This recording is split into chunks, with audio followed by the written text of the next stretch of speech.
A few weeks after their heartfelt conversation, Nneka called Chioma to tell her she would be traveling to the village and would be away for 6 months. She begged Chioma to hold until she got back before going ahead with her motherhood plans. She really wanted to be there every step of the way to support her. One morning, 6 months later, Chioma awoke to something unexpected. It was early, just before dawn, and the sky was painted with the soft colors of sunrise. As she made her way downstairs, ready to begin her day, she heard a faint sound coming from outside her front door. It was soft, like a gentle cooing, barely louder than the rustling of the wind. Puzzled, Chioma opened the door to see what it was. To her utter shock, there, lying in a small basket at her doorstep, was a baby. She stood there for a moment, frozen by the sight of this fragile life that had appeared on her threshold. Swaddled in a soft cloth, the baby looked up at her with wide, innocent eyes, tiny fingers clutching at the blanket. A note, tucked beneath the cloth, was the only explanation. Chioma's hands trembled as she unfolded the paper and read the simple words written on it. "This child needs a mother. Please take care of her." Chioma stared at the words, her mind reeling. A child. Left at her door. Left for her. She looked down at the baby, whose white, innocent eyes seemed to search for something familiar, for someone to hold her close. Chioma's chest tightened. What was she supposed to do? Who would leave a child like this, and why here, why now? She stepped outside, her eyes scanning the empty street, but there was no one in sight. The town was still, and the early morning air felt heavy with unspoken questions. Slowly, almost instinctively, Chioma bent down and lifted the baby into her arms. The tiny bundle stirred but did not cry, resting quietly against her chest. Chioma stood there, holding the child, feeling the weight of a decision she hadn't anticipated making. For a long time, she simply stood at her doorstep, the world around her blurred into the background. Yes, she wanted a child, but in her own way, on her own terms. Yet, here was this small life, fragile and abandoned, left at her feet without explanation. Her mind raced, tangled with uncertainty and disbelief. What should she do? Return the child to the authorities. Seek out whoever had left her. This wasn't how she had imagined motherhood would come to her, but the universe had always found its own way of bringing things to her doorstep, hadn't it? Chioma cradled the baby closer, a warmth spreading through her chest. Her mind settled on a single thought. This child had been placed in her life for a reason. Maybe fate. Maybe chance, but here she was, holding her. And in that moment, Chioma knew what she had to do. She carried the baby inside and settled into a chair by the window.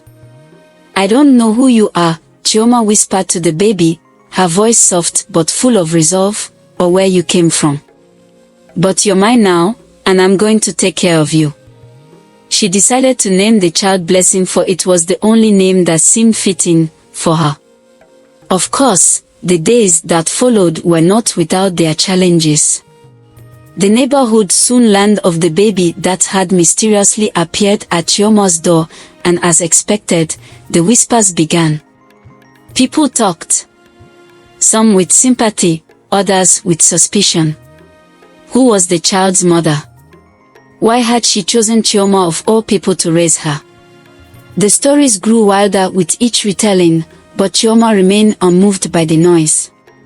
2 months had passed since that fateful morning when Chioma found Blessing at her door. That morning, Nneka came visiting as she had returned from her trip. Chioma didn't spare her any time as she went into details about how she found Blessing at her doorstep. "She's beautiful, can I be her godmother?" Nneka asked. "Of course," Nneka replied. As the days went by, Nneka became Blessing's second mother, tending to the child with as much love and care as Chioma herself. Blessing, day by day, grew into a lively, curious child, full of wonder for the world around her. The two women, bound by their shared love for the child, created a home where laughter filled the halls, and the weight of the world outside seemed lighter. But as the years passed, life shifted in ways neither of them could have foreseen. Nneka met a man. A kind, gentle soul who swept her off her feet. Their wedding was a grand affair, celebrated by all of Lagos, and Chioma stood proudly beside her friend as her maid of honor. After the wedding, Nneka moved into her husband's home, but she continued to visit often, always coming back to see Blessing.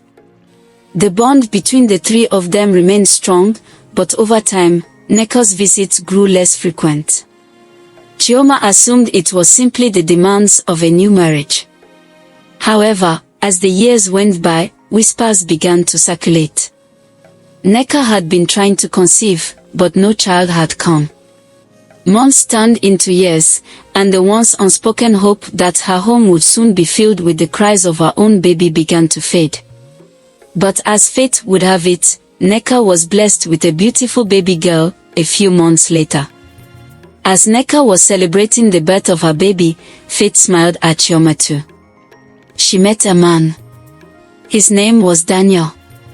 From the moment they crossed paths, there was a magnetic pull between them.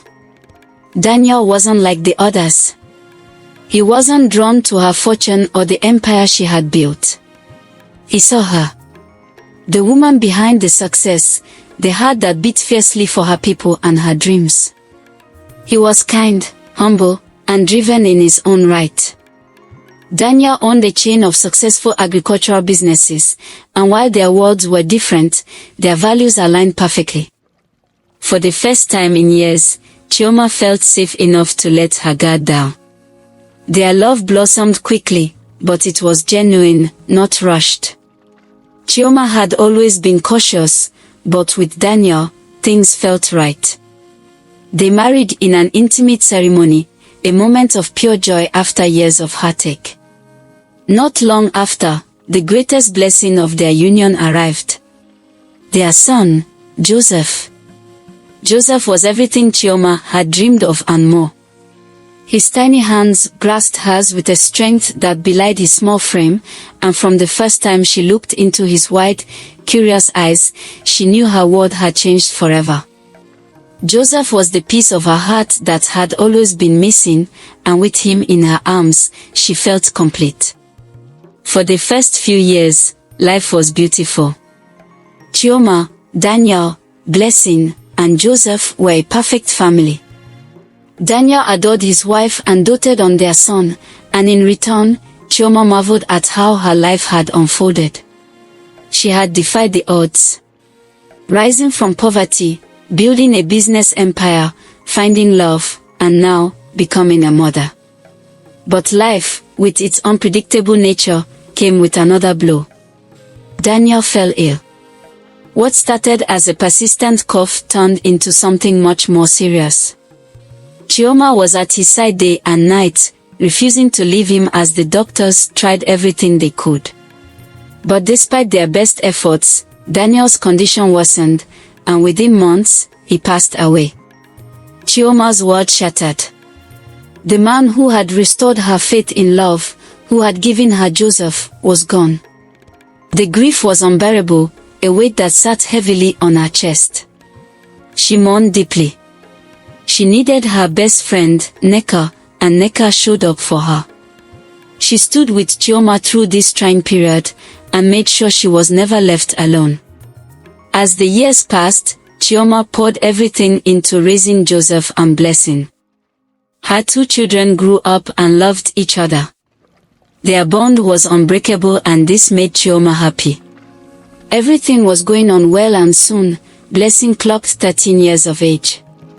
What a pride it was for Chioma. She was away, so they couldn't throw a grand party for Blessing, but she promised to throw a grand birthday for her on her 14th birthday. On Blessing's 14th birthday, the garden was set and guests started arriving. Everything swung in full gear and Blessing's day was a beautiful one. Her heart filled with gratitude and she couldn't wish for a better mother. After the party, most of the guests retired to their houses. It had begun to rain, so those who couldn't go back decided to spend the night. Nneka was among those who stayed back. She had stayed back against her wish. Left to her, she would have left because she was very tired, but Chioma and Blessing persuaded her to stay. That night, in the still quietness, a big noise woke everyone up. It was Nneka. She was in terrible pain. She was complaining of a stomachache.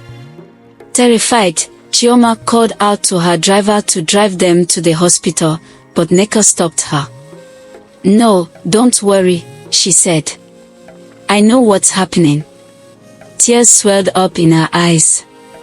"I have a confession," she began. "The storm that had been brewing within me for years finally erupted the year Joseph was born. I've always worn a mask around you, carefully crafting an image of friendship, loyalty, and care. But beneath that facade, a dark jealousy festered. I had never imagined that you would find love, and then be blessed with a child. Joseph was the problem. He was the one who had ruined everything. If Joseph hadn't been born, you would have only had Blessing, and all of your vast wealth would have naturally fallen to my daughter, the daughter I had abandoned years ago. I had gotten pregnant and wasn't aware. When I knew, I devised a plan. I knew you had always been kind-hearted and generous. So I made a calculated decision. I left Blessing at your doorstep, pretending to be an abandoned child, knowing that you would take her in. The plan had been simple. I would watch as you raised Blessing. When the time came, Blessing would inherit part of your fortune, and I would reveal myself, reclaiming my daughter and securing a life of comfort for them both. It was a flawless scheme until Joseph was born. With Joseph in the picture, there would be little to nothing left for Blessing. He had stolen everything that should have been hers. My resentment simmered for years, but I never let it show. I continued to play the role of your best friend, all while nursing my bitterness. I'm so sorry, Chioma, Nneka gasped, tears streaming down her face. I never meant for it to end this way. I tried to kill you, Nneka choked out, her voice barely a whisper. You and Joseph. I couldn't let him take everything. It was all supposed to be for Blessing. I poisoned your drink. I was sure it was your drink, but I must have handed you the wrong drink when I was called unexpectedly for the toast. Chioma's heart stopped. She stared at Nneka, unable to comprehend the words coming out of her mouth. Blessing, she's my daughter, Nneka confessed, her voice weak. Chioma recoiled in shock. Blessing is your daughter. The betrayal hit her like a tidal wave, knocking the breath from her lungs. I wanted her to have your life, Nneka sobbed. I never imagined you'd have a child of your own. I thought if I got rid of Joseph, it would go back to how it was supposed to be. Chioma's mind spun with the weight of Nneka's confession. She had loved Blessing like her own, never knowing the twisted plans Nneka had harbored all these years. And now, Nneka had tried to kill her and Joseph out of greed and jealousy. But there was no time to process it all. Nneka's body shuddered violently, and within moments, the poison overtook her completely. She slumped to the floor and passed away. Chioma sat there, numb, her hands shaking. Everything she thought she knew about Nneka, about her friendship, had been a lie. The woman who had stood by her side for so many years had secretly harbored a darkness so deep that it had almost destroyed them all. In the days that followed, Chioma gave Blessing some part of her properties so that she could start a life of her own, far away from her. The hurt her mother had caused her was too much for Chioma to bear, and she didn't want a seed of hatred to plant in her to Blessing. Regardless, she still loved Blessing, and as the years went by, Blessing paid her back for all the blissful years she had given her in Chioma's old age. The curtains close here on Chioma's story. It is of a certainty that the enemy is always close to us. They also smile with us and eat with us. May God help us all. Thank you for listening. If you enjoyed this story, please support us by sharing, liking, and dropping a comment. It won't take much of your time, but it will help us to grow.